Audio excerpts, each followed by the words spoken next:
So who am I? My name is Michael Strand. I'm a ceramist in Fargo, North Dakota. And I like to say I'm a village potter. I'm a village potter who looks at what the village is through a completely different lens.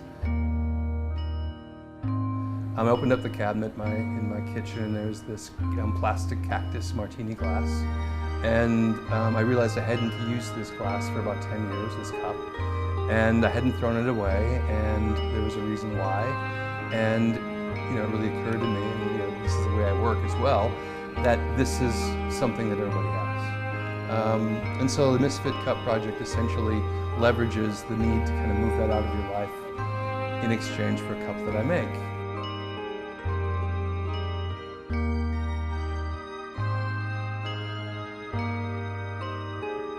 So I make these objects, these are the cups that I make. And so when an exchange happens, there's this cup that you bring in and say it's a story about someone you broke up with, and this is finally a chance to move this out of your life. When you exchange that for the object that I make, you never really get rid of that story, and in fact, I love the idea that that story becomes in some way embedded in the object that I've made.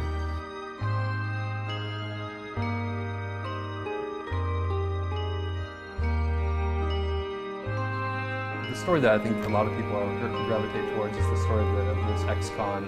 So there was a gentleman who spent a year in prison and 2 years out using the same plastic cup, and probably didn't give it a lot of thought. It's just something that you do. I think when you're in a situation, I've never been in prison for a year, but if you are, I'm sure there's a sort of a conditioning that you're under with the same object, and then using it for those 2 years out of prison as a habit.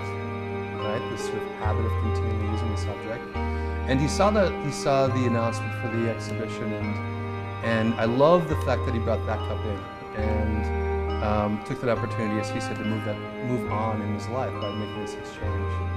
And what was beautiful about this is that he put it up there, and there's a transformation in him, but then there's about 200 people that as soon as one person started reading that story and it moved through the crowd, all of a sudden there was this really big, beautiful hug of humanity around him.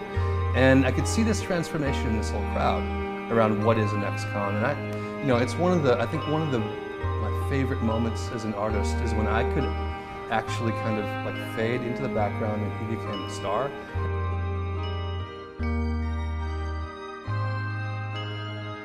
When I first started doing the cup project, they were soda-fired, really brash, flashy, kind of extreme forms. There was a lot of me in that object. A lot of my opinion was being exchanged for an object that was already loaded. And this is one of the great things from a design perspective, how working this way also begins to change and dictate the way that you make. So the objects I'm making now, and you can see this for the one in Minneapolis here, are far quieter. And they're kind of a blank canvas, purposefully. How can I provide an object that's appropriate for the exchange?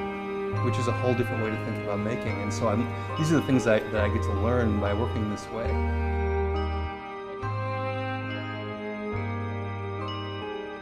There is a need to be involved, there's a need to be connected, there's a need to be part of something far more than the passive observer. I think that's why tapping into the functional qualities of craft, for instance, have such a great deal of potential. There's a lot of social practice schools now where you can go and learn how to be a social practitioner. Well, crafts people have been social practitioners ceramists for 22,000 years.